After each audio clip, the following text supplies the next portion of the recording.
The Honourable Member for Solomon.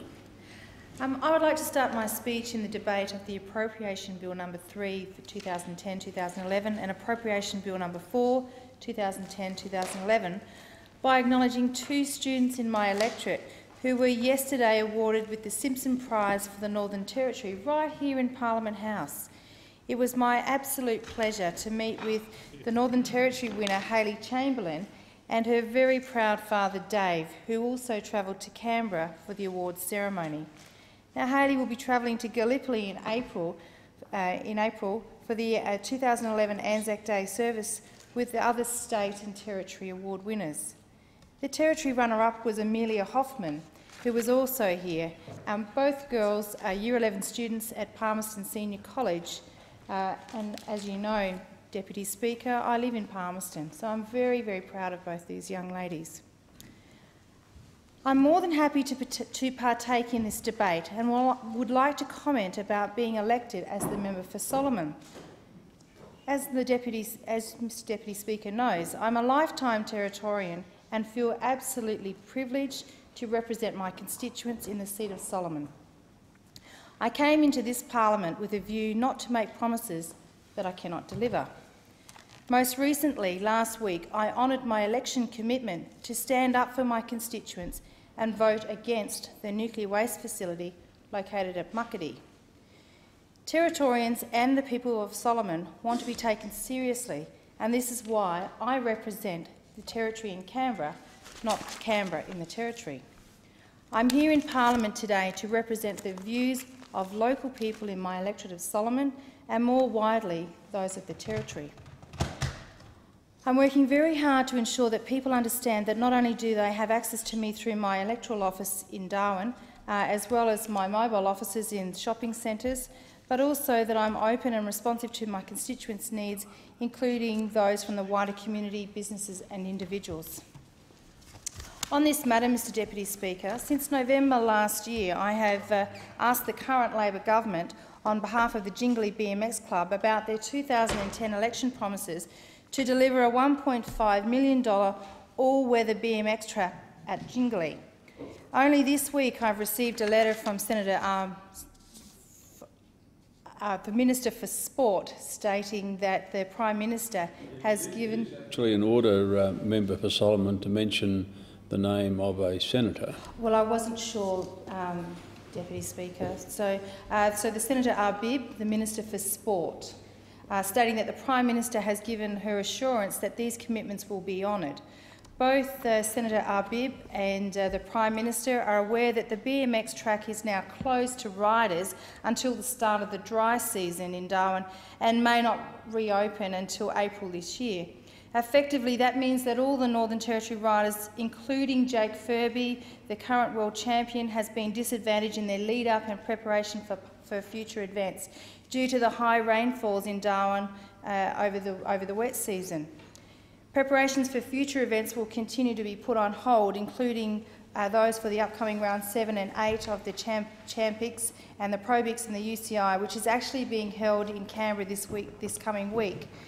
I wish all riders the very, very, very best of luck, including those Territorian riders that I know that are here, Nathan and Ryan York-Morris, who are travelling from Darwin. So my question to Senator Arbib and the Prime Minister is, thank you that you have said that you will honour those commitments, but when will those commitments in actual fact be honoured? Will it be this financial year? Will it be next financial year? I need a bit more of a definitive answer for my constituents. On another matter that I have been asked to raise with the Minister for School Education, Early Childhood and Youth, on behalf of a number of schools that provide Indigenous education, is that of the Indigenous Funding Guarantee Program. The current Labor Gillard government committed to this funding in the lead-up to the 2010 federal election. The commitment was to provide increased funding to non-remote boarding schools with more than 50 Aboriginal and Torres Strait Islander students from remote Indigenous communities. When my office spoke with one of the affected schools last month, Camilda College, they were yet to see any of this funding and had not actually been contacted in regards to the information that they will be required for calculating any additional funding. Quite frankly, Mr Deputy Speaker, this is not good enough.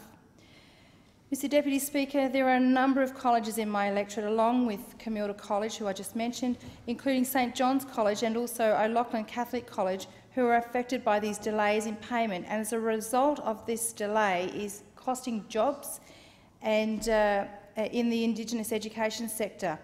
There are also concerns they are very concerned and seek further assurance as to whether the promised but delayed payment of the remote rate for remote students based at their school will indeed be backdated to 2010. Now, another matter that my constituents have raised is that of the GP super clinic at Palmerston, which is where I live. The current Gillard government and Minister for Health and Ageing need to be held accountable for the non-existent 24-hour-a-day GP service and the many healthcare services which were promised to be provided to my constituents, when in actual fact the urgent after-hours services are provided at the nearby Palmerston Health Precinct, which is actually funded by the Northern Territory Government. Now, Mr Deputy Speaker, urgent after-hours services is not 24-hour-a-day GP service. Local residents were led to believe that the Palmerston GP super clinic would include a 24-hour-a-day GP service, which is currently they're failing to deliver. It's another promise made by this Gillard Labor government that hasn't been delivered. Mr Deputy Speaker, it is no secret that I have and I will continue to advocate for a long-term solution for a hospital to service Palmerston and the rural area. It is essential that this planning starts now, and I will continue to push for the delivery of good medical services for the Territory. Mr Deputy Speaker, I would also like to take this opportunity to announce the 2011 Solomon Awards. These awards will be honouring community service and achievement during National Volunteers Week from 9th to 15th of May. This year it is titled Inspiring the Volunteer in You, and my office will provide an opportunity to highlight the role of volunteers in our community and say thank you to the many volunteers in the electorate of Solomon. The Solomon Awards have been designed to recognise community service and volunteers and the achievement of community organisations and individuals in a range of areas including youth, environment, arts and health. And application forms will be available from my office and also from my website, which is currently being redesigned. The nominations will close on the 29th of April and the awards will be presented during a special ceremony during Volunteers Week.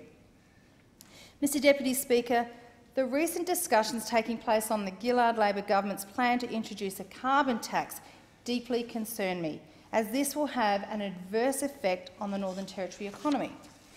In my electorate, in the lead-up to the 2010 federal election, the then federal member for Solomon, Mr Damien Hale, contradicted his own Prime Minister, Prime Minister Gillard, stance that she rule out a carbon tax.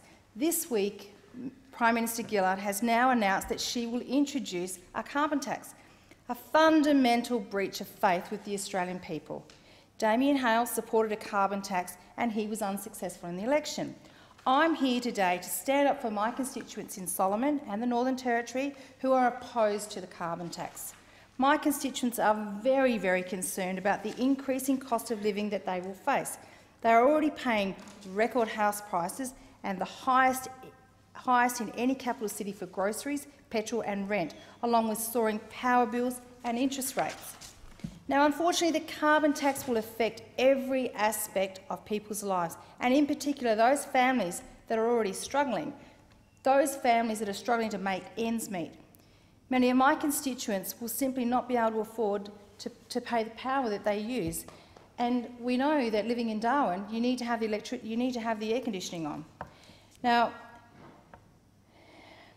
as stated in a release by my colleague Senator Scullion last week, the Prime Minister's Climate Change Committee is seeking to include transport in the tax, and this will have massive ramifications for the Territory.